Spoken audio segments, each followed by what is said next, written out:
the feeling when the coach says in the morning the war has started and you have nowhere to go, you feel that you've been you're getting dragged to the floor. For Eliezer Sherbatov, a Quebec professional hockey player playing for the HC Mariupol in the Ukrainian Hockey League, when the war broke out, he says his first thought was getting home to his wife and children, but the 4 days leading up to his return was, as he describes, the worst days of his life.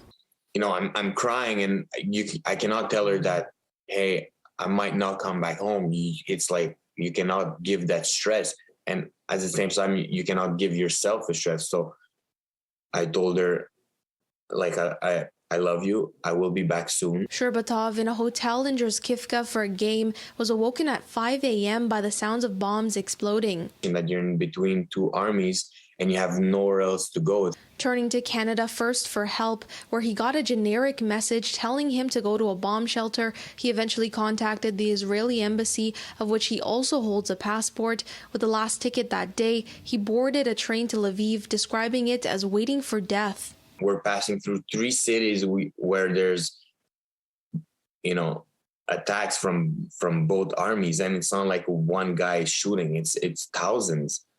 So we're like this, and we're shaking, we're not talking. He and 8 others squeezed into the cabin, breathing a sigh of relief as they made it past Kyiv into the bordering town with Poland. When Sherbatov finally made it back to Canada, the first thing he did was hug his family, meeting his 3-month-old son for the first time. He was in his little bassinet, and, you know, I went like inside the bassinet and just like hugged him and cried over him. But then I laid down beside my daughter that she was in the little bed.